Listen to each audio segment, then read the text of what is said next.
taking time for your health. The African American Wellness Watch. Trusted information for us, by us. Dr. Michael LeNoir and other experts from around the country and around the world have the latest on how you and your family can get healthy and stay well. It's time for the African American Wellness Watch. Welcome to the Wellness Watch. I'm your moderator, George Strait. Well, summer is here and we're outside in the sun a lot more, but is our skin and our hair ready for it? Well, if not, we're going to get you ready. Dr. Mac is here. Dr. Melanye Maclin, star of stage, screen, and everything that has to do with black skin and hair care. Dr. Mac, it's an absolute pleasure to have you with us. Oh, it's absolutely a pleasure to be, and I'm excited for the opportunity. And Mr. George, I'm ready to rock and roll and share some great wellness tips for your audience. Perfect. Okay, so where do we start? It's summer. We're out in the sun. Let's talk about suntan lotion first, right? Oh, first and foremost, that is the most important thing because it's sunny outside. The sun is emitting these lovely ultraviolet rays. We usually say UV for short. There are UVA rays, which I say A for aging. And then there's UVB rays, where those are rays that emit a shorter wavelength, and those can cause more burning, hence skin cancers. So no matter I think, George, the myth out there is that if you have a darker skin complexion, that you don't need ultraviolet protection, you don't need sunscreen. Well, that's an absolute myth. We all do, no matter if you're skin type 1, which is of the lightest skin type, or skin type 6, which is of the darkest tone. Regardless, George, we need the sunscreen. And we need to look for suntan lotions, sunscreens, we call it, with an SPF, which stands for sun protection factor. And we need to look for ones that are at least a minimum of 30. By the American Academy of Dermatology, we recommend at least 30, especially during the summer hot months. You may be able to get away with more of a SPF 15 in the winter months and so forth. But the 30 is that's 30 times more protection that you're getting when you're outside. Mm-hmm. And you're wanting to look for a broad spectrum, meaning what does that mean? Broad spectrum meaning our ultraviolet rays are ultraviolet A, ultraviolet B, ultraviolet C. So you want to have something that has a broad spectrum that's going to cover all those bases. Honestly, George, even the fluorescent lighting where we sit in our office spaces, that's a form of ultraviolet radiation. And we don't think about it because, of course, none of us have really been educated on it. And that's what I'm here to do. But right. Yes, that's why it's critical year round, because in some capacities in your office space, you're under these fluorescent lighting. So SPF of at least 30, and you're wanting to slather that on every day.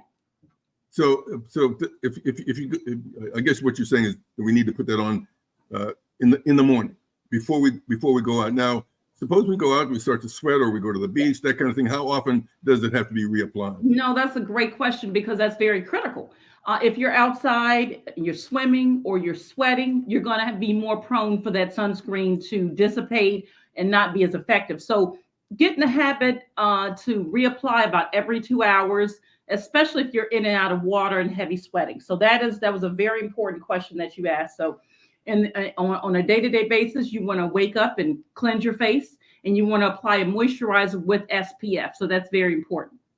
And if you go to the gym and sweat a whole bunch, even if you don't go to the beach, maybe you ought to do it after you shower, right? Absolutely. Once again, the skin color doesn't matter. You still are prone to the ultraviolet damage that can go on. And it's a cumulative thing, George. I mean, as the years go on, the more and more that you get have more sun exposure, it's a built up sort of thing. And so your skin cells are constantly, as they're getting exposure to the ultraviolet, they're going to constantly stay and damage, and even damage deeper into the skin.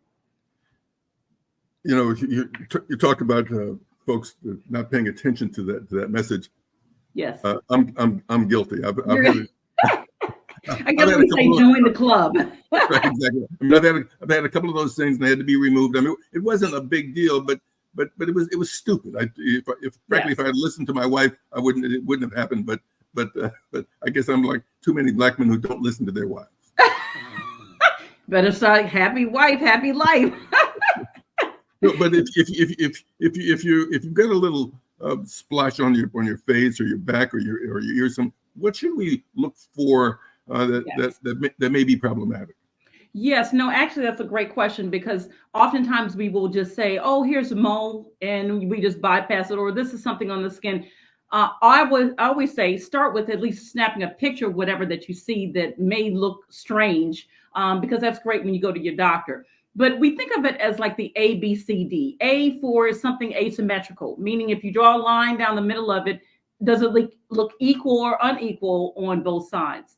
B for the borders. Is the border crooked or is it smooth border? If it's crooked, there's likely something strange is happening there. And then C for color. Are there variations of black, brown, red? Those are signs. If there's multiple mixed colors, that's a problem potentially as well.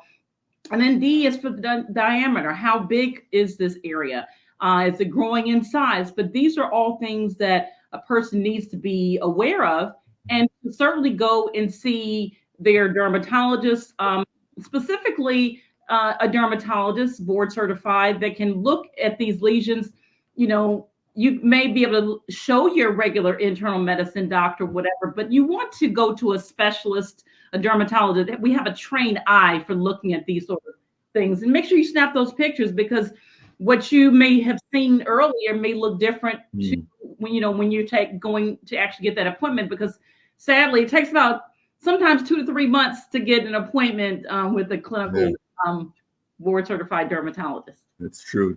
So let's talk about overall skin care and hair care given the summer months, like moisturizers and that kind of thing. And I know that you talked an awful lot about what the sun not only can do to your skin but also to your hair. Oh yes, yes. The sun, hair is a skin appendage, is what we call it. So it's still an external sort of application of the skin, and it needs ultraviolet protection as well. There's a lot of, if you know you're going to be in that hot sun, especially from the hours of 10 to 4 a.m.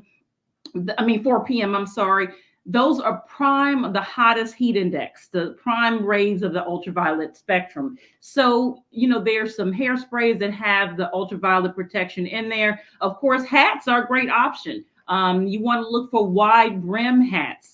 The ones that have a lot of straw or woven sort of, the rays are going to get right through those sort of, that sort of fabric. So the wide brim hats. And also you want to make sure that, I know, George, a lot of times women, when we go on these lovely vacations, we want to go and get braids. And braids, that's great. It's an easy, no maintenance. You're going to the beach and, we can flop around the braids or whatever. But the braids actually can trap in not only the chlorine from the pools, the sand, just environmental elements. And so it's getting trapped in that braid. So if your hair is braided in the braid, your hair is going to have some of that debris that's going to be trapped in there. And so it's going to be tough for it to be really thoroughly washed out. So even though the braids seem easy maintenance for these lovely vacations, they may be counterproductive, because when you go home and you get the braids taken out, you may have a lot of external hair damage and breakage can go on. So you have to really be cautious about that type of style that's trapping a lot of the sand and the chlorine and the like. So what about moisturizing during the summer months? Because Yes. you go out and you sweat a little bit, but that's not really moisturizing your skin. So Right. I would guess that during the summer months, you've got ashy elbows and ashy knees. Right, the wonderful ashy knees and elbows. Well, those are parts of our body that have excess skin. And that's important because those are the joints. We need the excess skin to bend and so forth.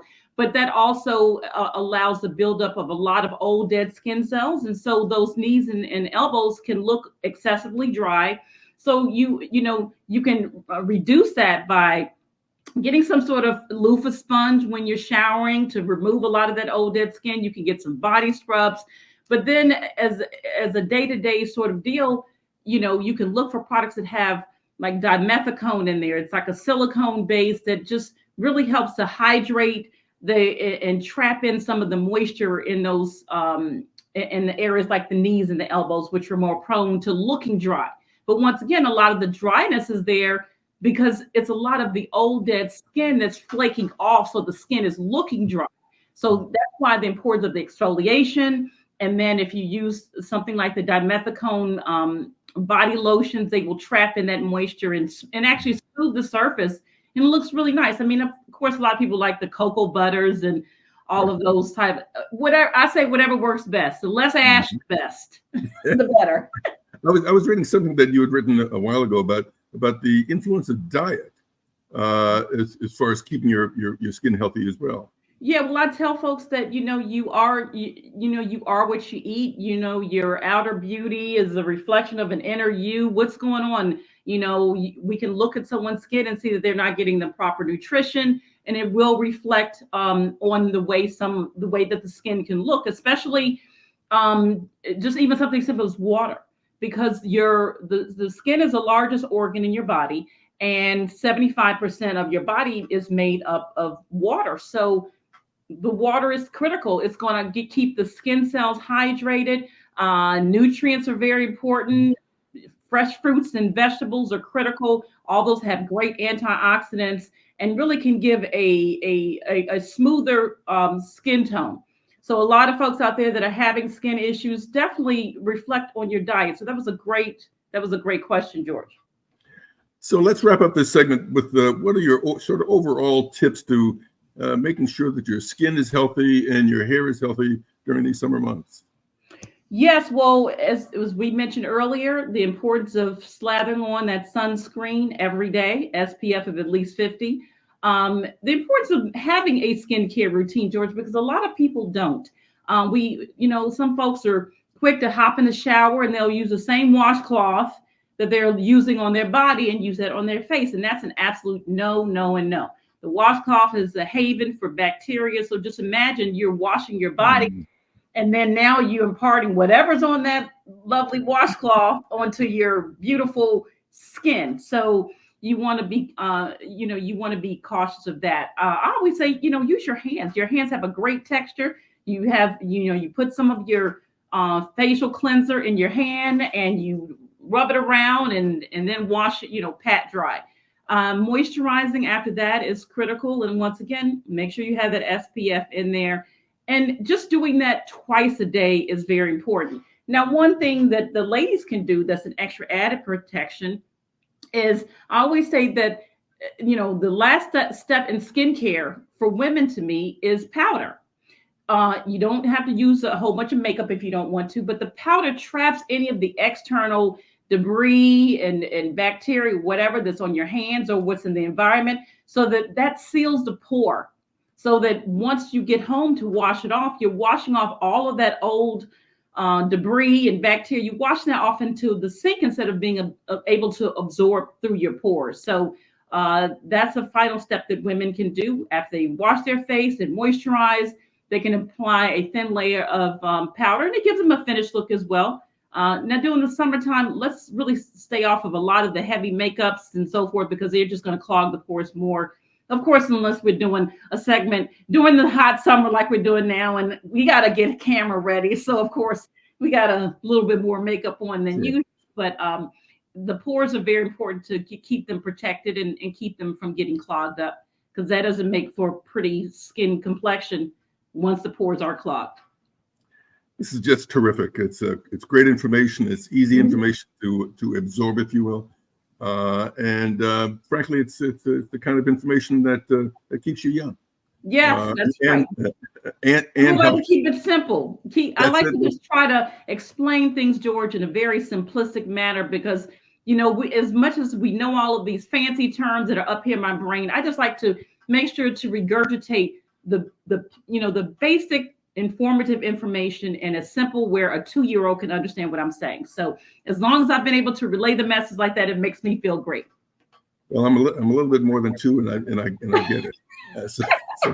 Well, you look 22.